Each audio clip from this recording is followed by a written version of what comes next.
સાવલી પોલીસે આંતરરાજ્ય નાયડુ ત્રિચી ગેંગના 2 સાગરીતોને દબોચ્યા. ગુનાઓનો ભેદ ઉકેલાયો. ઓપરેશન પરાક્રમ હેઠળ વડોદરા ગ્રામ્ય પોલીસની મોટી કાર્યવાહી. નજર ચૂકવી ચોરી કરતી ગેંગના મહારાષ્ટ્ર અને તમિલનાડુના શખ્સો ઝડપાયા. સાવલી વડોદરા ગ્રામ્ય જિલ્લામાં કાયદો અને વ્યવસ્થાની પરિસ્થિતિ વધુ સુદૃઢ બનાવવા અને વણશોધાયેલા ગુનાઓ ઉકેલવા માટે પોલીસ મહાનિરીક્ષક શ્રી સંદીપસિંહ તથા પોલીસ અધિક્ષક શ્રી સુશીલ અગ્રવાલ દ્વારા આપવામાં આવેલી ઓપરેશન પરાક્રમની સૂચનાના પગલે સાવલી પોલીસને મોટી સફળતા મળી છે. સાવલી પોલીસે ટેકનિકલ સર્વેલન્સ અને ચુસ્ત પેટ્રોલિંગના આધારે આંતરરાજ્ય ગેંગના 2 રીઢા ગુનેગારોને મુદ્દામાલ સાથે ઝડપી પાડી કુલ 5 ગુનાઓનો પર્દાફાશ કર્યો છે. ફિલ્મી ઢબે પીછો કરીને આરોપીઓને પકડ્યા. સાવલી પોલીસ મથકના પીઆઈ કે.જે. ચૌહાણની રાહબારી હેઠળ પોલીસ ટીમ પેટ્રોલિંગમાં હતી. તે દરમિયાન એક્ટિવા પર જઈ રહેલા 2 ઈસમો શંકાસ્પદ જણાવતા પોલીસે તેમને ઊભા રહેવા ઇશારો કર્યો હતો. જો કે આરોપીઓએ વાહન ઊભું રાખવાને બદલે ભગાવતા પોલીસે ફિલ્મી ઢબે પીછો કરી તેમને ઓવરટેક કરી દબોચી લીધા હતા. પ્રાથમિક પૂછપરછમાં આરોપીઓએ વડોદરા શહેર અને સાવલી ભાદરવા ચોકડી પરથી ચોરી કરી હોવાની કબૂલાત કરી હતી. ગત તારીખ 3/2/2026 રોજ સાવલી પોલીસ સ્ટેશનમાં એક બેગ લિફ્ટિંગનો ગુનો દાખલ થયો હતો. જે અન્વયે રિસ્પેક્ટેડ આઈજી સર તથા રિસ્પેક્ટેડ એસપી સરના સીધા માર્ગદર્શન હેઠળ સાવલી પોલીસ સ્ટેશનની અલગ અલગ ટીમો બનાવવામાં આવેલી હતી.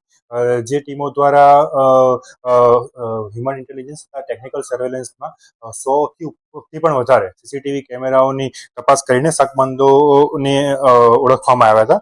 જે અન્વયે સાવલી પોલીસ સ્ટેશનના માણસો જે વોચ દરમિયાન એક એક્ટિવા પર 2 ઈસમો હતા શંકાસ્પદ હાલતમાં જણાઈ આવ્યા હતા.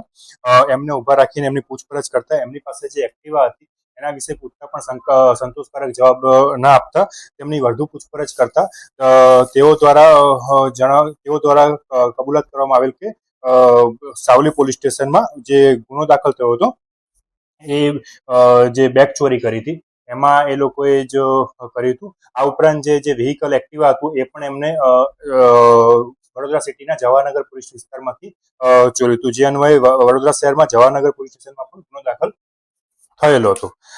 આ જે આરોપી જે છે 2 આરોપી જે છે એ દેવા મુન્ના ગુલાબસિંહ નાયડુ જે નવાપુર નંદુબાર મહારાષ્ટ્રના રહેવાસી છે અને બીજા આરોપી છે કન્ના રાજારામ ટુટી નાયકર એ ત્રિચાપલ્લી તમિલનાડુના રહેવાસી છે. આ જે આરોપીઓ જે છે એ જે નાયડુ ગેંગ જે છે નાયડુ અથવા ત્રિચી ગેંગ એમને કહે છે એ ગેંગના આ એક્ટિવ મેમ્બરો છે. અને આ જે આરોપી છે દેવા મુન્ના ગુલાબસિંહ નાયડુ જે છે એના વિરુદ્ધમાં અલગ અલગ ગાંધીનગર, બનાસકાંઠા, મહેસાણા તથા આણંદમાં 8થી પણ વધારે ગુના દાખલ થયેલા છે. જ્યારે આ લોકોની વધુ પૂછપરછ કરવામાં આવતા ટોટલ 5 જેટલા ગુનાઓ અત્યારે એમના વિરુદ્ધમાં દાખલ થયેલા છે. જે વડોદરા ગ્રામ્યનો સાવલી પોલીસ સ્ટેશનનો એક ગુનો છે. આ ઉપરાંત ડેસર પોલીસ સ્ટેશનનો પણ ગુનો છે.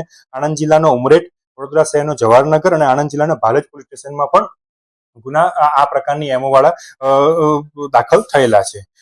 આ જે ગેંગ છે એની મોડસ ઓપરેન્ડીની જો આપણે વાત કરીએ તો આ ગેંગ જે છે એ કોઈ પણ તમે ઉભા હોય કોઈ વ્યક્તિ એની જેકેટ ઉપર કઈ ગંદુ નાખી દેતા હોય છે, કાં તો કઈ તમારા પૈસા પડી ગયા છે એ રીતે એમને કહેતા હોય છે, કાં તો આ એન કે પ્રકારે જે માણસોનું એ લોકો ધ્યાન ભટકાઈને એમના ગાડીના કાચ તોડીને કઈ બાઇક બેગ લિફ્ટિંગ કરવાની આ લોકો એમો ધરાવતા હોય છે.